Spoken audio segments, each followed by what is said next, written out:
Welcome, Liz Bullard, author, coach, therapist. Thanks so much for coming back to the Positively Joy podcast. You've been on here before as a therapist, helping me to unpack some of the lessons that we have learned from the gracious women who have told their testimonies on the show about divorce and separation.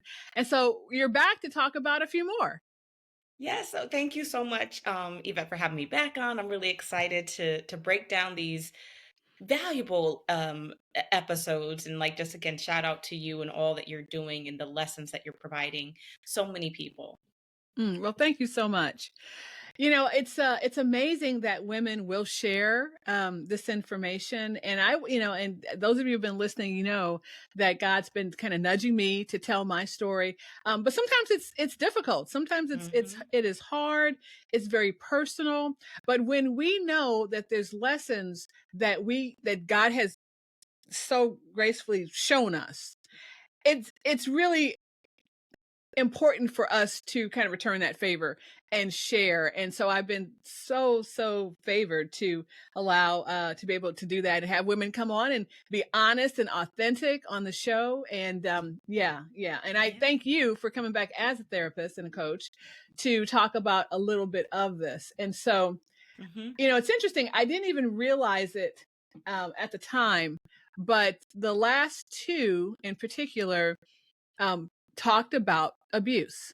And we know that sometimes women do experience abuse in marriages, and sometimes that leads to the divorce.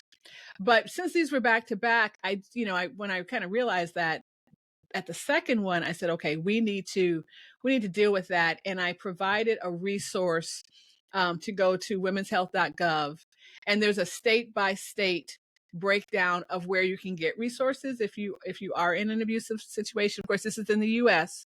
If you're listening from outside the U.S. and you are in an abusive relationship, I would encourage you to check with your city and town. Get help. There's help out there. But I did want to provide that and didn't want I to gloss loved over that, that. by the way. Yeah, I Yeah. loved that added resource that you built in and just normalized talking about that. So I just wanted to shout out that that was perfect. Well, good. Good. I'm glad. And sometimes things happen, well, first of all, that things do not happen by coincidence. The Lord always has a plan.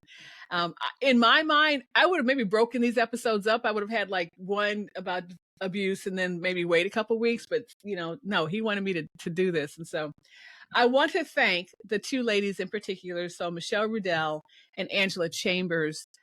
Their journeys are the ones that we're going to talk about today. And again, I want to thank these women for coming out there, and I want to thank you for helping us unpack a little bit of the lessons that they shared with us. And hopefully, there's someone listening today that gets something out of it. And I say hopefully, I know there is because That's the right. Lord takes care of that. Yeah. Well, you haven't been on in a couple of weeks, so remind us a little bit. Tell us a little bit about yourself, where you are. We certainly in the show notes will have information on how people can contact you if they need your services. But tell us a little bit about what you do, and yeah. Absolutely. So again, thank you and hello everyone. My name is Liz. I'm a licensed therapist in the state of Connecticut. I am a author of both fantasy and mystery, and hopefully we'll have some nonfiction stuff around wellness coming soon for you. I'm also a coach, so helping folks in the creative space have that holistic mindset. So many creatives struggle with imposter syndrome, being disorganized, perfectionism, all these things that just trip us up as humans. But when you attach it to the creative, it can sometimes get messy and lead to other things. So I like to coach those folks through whether it be a project or just those feelings and emotions. So if you see yourself as a creative person, go to the website, lizbullardwrites.com, and you can find all the resources and books there. Very good. Thank you so much. But you have such wisdom. Even beyond that, we're going to tap a little bit into that wisdom today. So you listened to Awesome. both episodes. I Tell did. us a little bit about what you were thinking when you were listening to the stories that they were Mm. sharing. Yeah.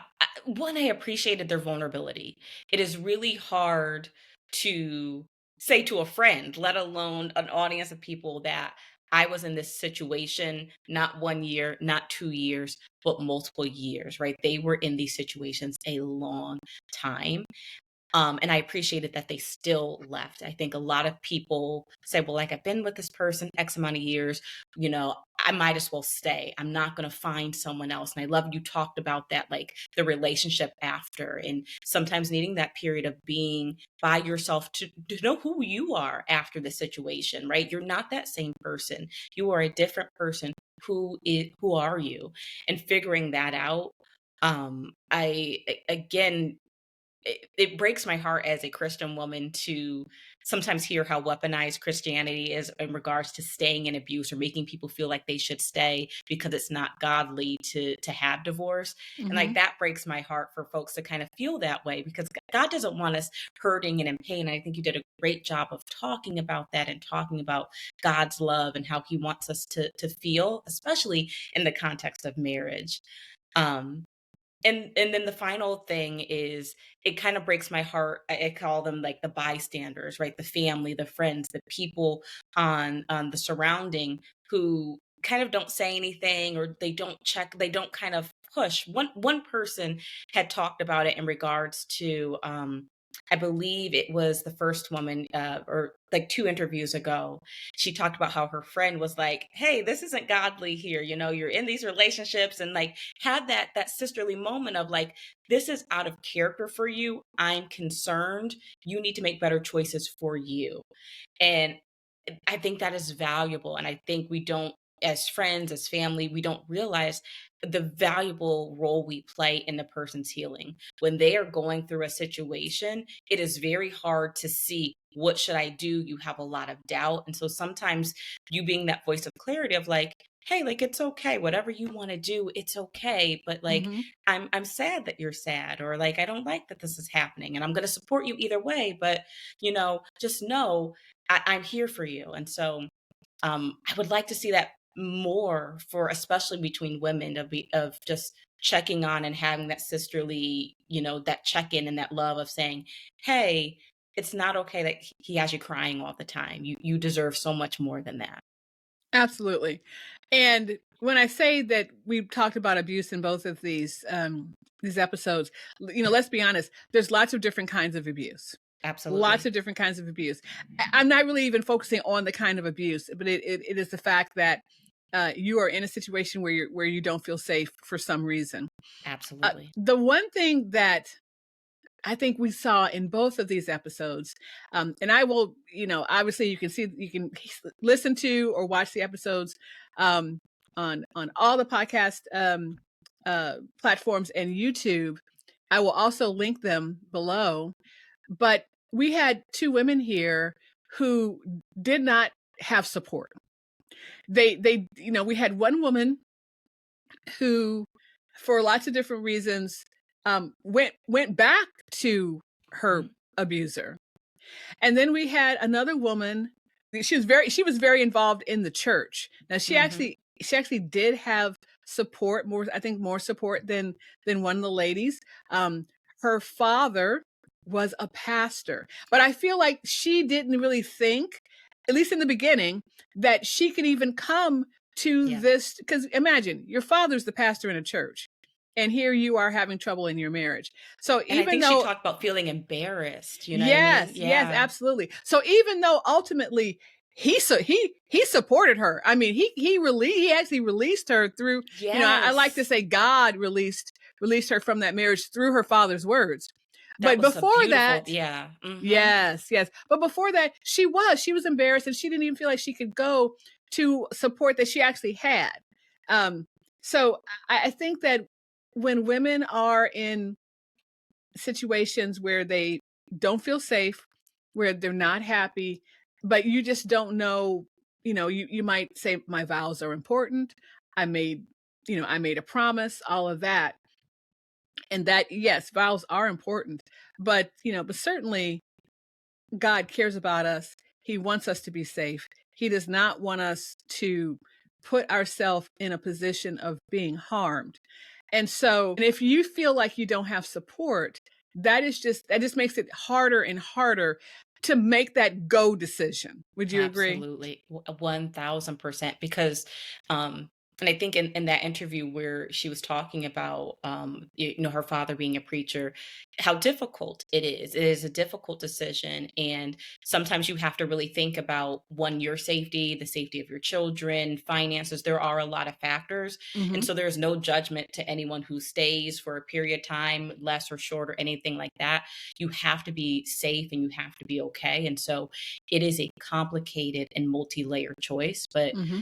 I just encourage, if someone feels like that's not an option, like there are options out there, there's supports, whether that's friends, whether that's organizations. Like, you don't have to stay in a situation where you're just emotionally, financially, just harmed in some way. Exactly. You said it breaks your heart. Yeah. I mean, it breaks my heart too. But at the same time, I know these women today, they are amazing. They have they have made a very difficult decision. They have moved on with their life and they are helping others because they're either writing Hmm. about it or talking about it or something, right? But to talk about a couple of different specifics. So I will say this. I will say this. You're in a situation, you feel like there's no support, but when God moves, God moves. Let me talk about one example. So one of the women that we're talking about, she made the decision to leave. This man always had his eyes on her. He never left her alone. But there was a day when family, you mentioned family, when family were visiting, somehow she was able to leave the house, which never would have happened before, she said. He always knew where she was. She was able to leave, but she couldn't take the car because it would have created a sound. Hmm. So she walks miles to the police station and and gets some help. He didn't even know she was gone from the house. That was such a brave moment. Like, oh, It was an incredibly brave moment, but out of the norm yeah. from what normally his control over her would be. Hmm. So I know both these women, they are strong women of faith. And there was something in that moment where God told her, you need to go. And he put up the blinders or the blocks or whatever it was, because that normally would not have happened, you know. Hmm. With the example of the other woman, we talked about this already. She was embarrassed. She didn't know what to do.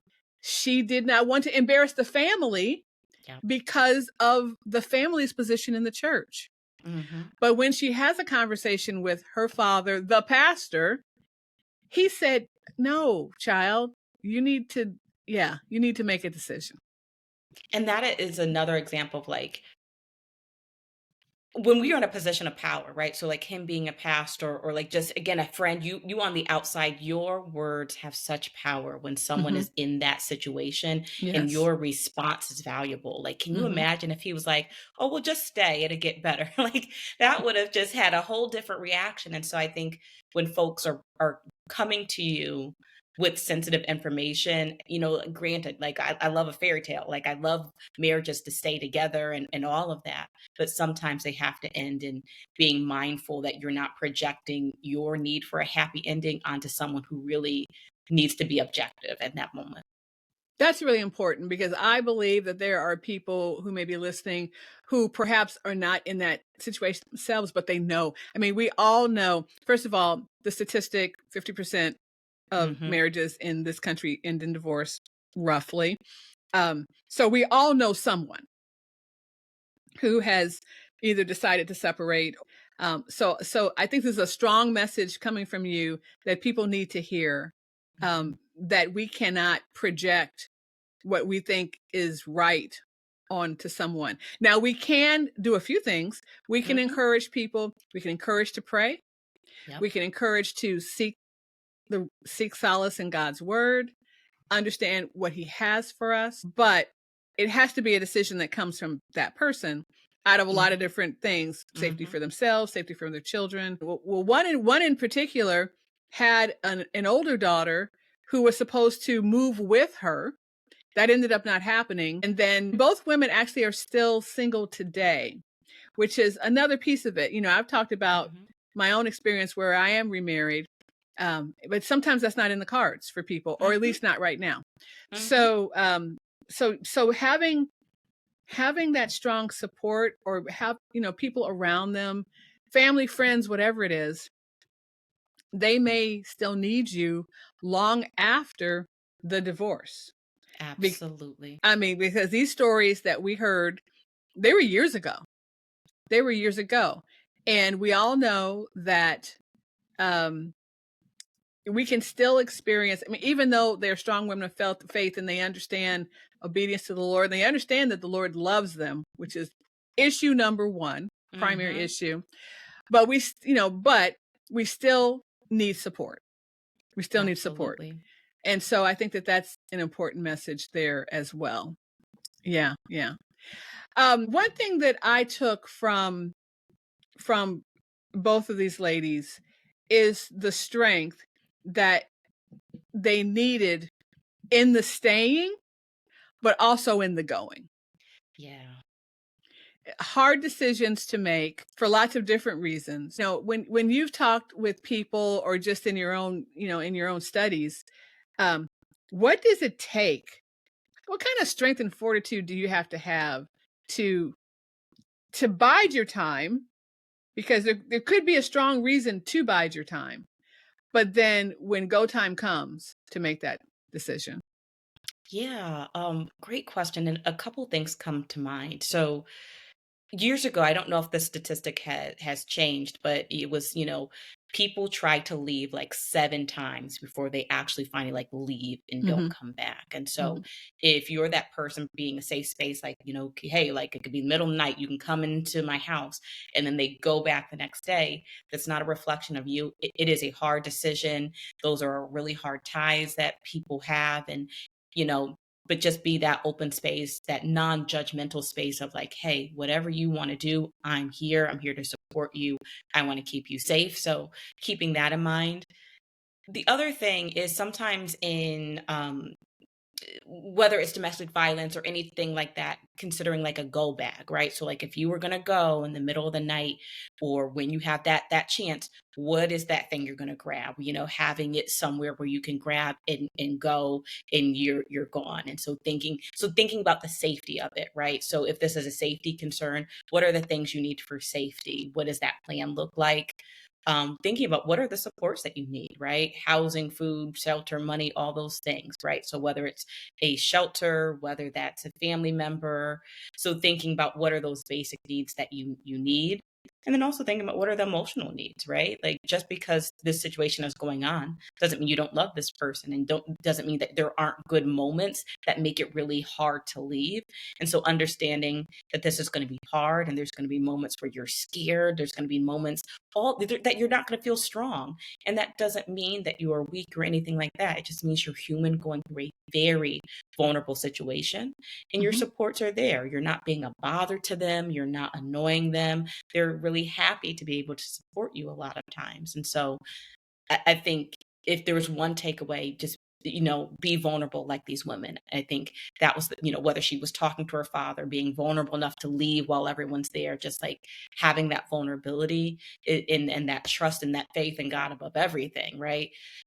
That is really going to help you navigate this, no matter what your situation is. Yeah. So the next thing I want to talk about is, so maybe you make a plan, but then the plan changes. Hmm. It doesn't, it happens to be not the way you thought it was going to be. Hmm. So we know, with one of our examples here, um, she was able to leave her husband, but thought he had gotten better, thought he was going to be a better husband, and maybe was for a while, Hmm. but decided to get back.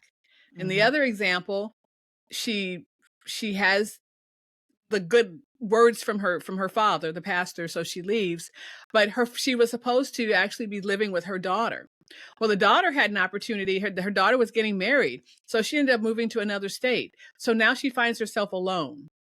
So, these are, you have a plan in your mind that you think is going to work. Hmm. You're choosing a path for yourself, listening to God's timing, and to his, and being obedient. But then things change. And so for for Angela, who actually was going to live with her daughter and would have had a built-in support there. Now she's on her own, living alone, after she has, separated and later divorced from the husband. And that also can be a very hard thing, and it might make you decide, I don't want to live alone. I can't live alone. I need some more support. Maybe it's financial help. I'm not saying that it was here and it was in this situation, but this isn't what I signed up for. This isn't what I thought it was going to be. So when that sounds like God a lot of times. Like, oh, you think you're going to do this? Yeah, I'm going to put you out here so you'll trust me. It's like, wait, God, I wanted all the steps to line up. Like, nope. Yeah, I know. So true. So true. Sometimes we don't know why things happen, right? We don't, he is beyond all of us, but that was a very real thing for her. It wasn't what she expected, but certainly things worked out. Fortunately, she did have support in her family. She just was living alone. I remember, after my divorce, it was, I mean, there is a little bit of relief sometimes. You're like, okay, you're out now. But for me, there was a separation within the house. So first, my ex-husband, who has since passed on, I need to mention that, went downstairs and was able to live in kind of a downstairs apartment. But then when the divorce came through, he had his disability, he had his benefits, which was important to me. Then he left. Yeah, I felt relief, but it's strange after 13 years of living with someone, and depending on how you've lived your life, perhaps you are with your parents, and maybe then after that, maybe you have a roommate. And maybe after that, you get married, or maybe there's a time when you're living with a sibling. You're with people.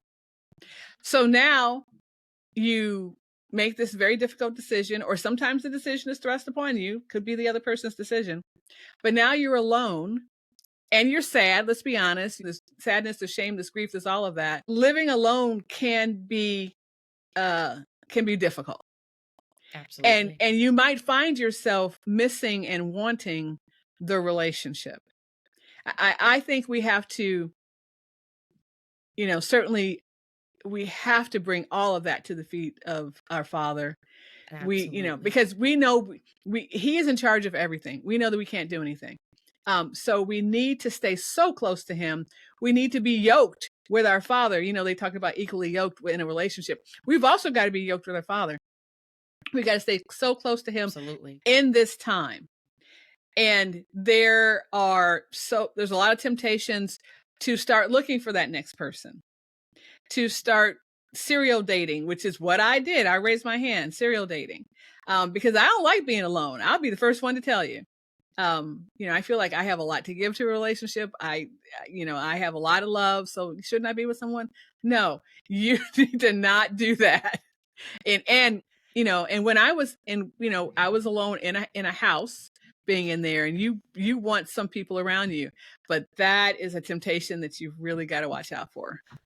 Well, absolutely, because a lot of times you can go from bad to worse just to get rid of that feeling. And it's really important to know, am I doing this because I'm avoiding being lonely, or because I'm really drawn to this person? And that's going to help you act from a place of intentionality, and not like from a place of bondage of like, oh, I can't do this, I can't be alone. That's the worst place to feel, because now you're just making decisions to get, going again to avoid, versus making a decision that is truly yours. I do believe that God made us for relationship, and he made us for community. I mean, he created man, and then he created the helper for man. So yes, I think we're hardwired to want to be in community. We're more like dogs than cats. I don't know. Although I love my cat. I love Gato. But I think, you said community, and that's important, because community doesn't always mean a intimate partner or romantic partner. And I think when feeling lonely, recognizing I'm seeking community, and that comes in that, whether that's a neighbor, whether that is temporarily a pet, whether that's your church, but if you replace that word with community, right? I'm lonely, I'm seeking community. Whether I'm lonely, I need a partner. It opens you up to many healthy relationships versus just having someone who's being an opportunist and can really damage you during that sensitive time. Yeah, yeah. Now, I want to do a shout out for a Christian program that I really only just found out about it. I did not have this when I was getting a divorce. It's called Divorce Care. And I'm so Mm, fortunate to be able to help lead it at my church. I've just, we've nice. only been working on this for like the last month. I'm so excited. Cause I was thinking, oh, let's do a support group. They're like, oh no, we're going to do divorce care and you're going to be part of it. Okay. So this is a Christian organization at churches. And I think it's so wonderful because we've just talked about the fact that there's some, Christian churches and situations where people are uncomfortable talking about divorce or providing that Yep. kind of support. But Hmm. if whether or not there's an organization at your church, there may be one in your community. So I encourage you to look up divorce care. I'll have it in the show notes. We are starting actually this weekend at my church, Vineyard Church, Kansas City. It is a co-ed group, and the leaders are co-ed. And Nice. it is a video series where we talk about issues of fear and anger and hurt and various things that we all experience when we go through separation and divorce. And this is a resource that I knew nothing about when I was going through it. So I think it's important. I want to give it a shout out, and I'm so pleased to be able to help with it, because it's something that I know that I really could have used. And talking about community, so this is going to be, it is kind of like a small group, more of more of a care ministry, but there are going to be people in this group that are going through the same things that you are going through.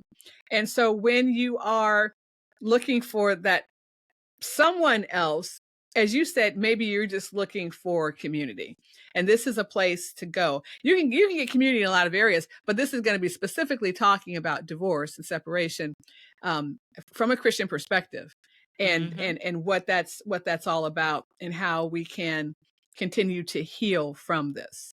So I'm super excited about it. I can't wait I for it to love start. it. Yeah, yeah. I was not familiar with it. So again, we'll have the link below, but you can look up in your area. I believe this is mostly in the United States, but you can look up in your area. Even if it's not at your church, you can still go.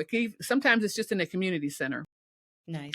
If it's not, talk to your pastor and see if maybe you can start a chapter of divorce care at your church if you don't have one in the area. But I think there's a lot there. Now you can go. There are some.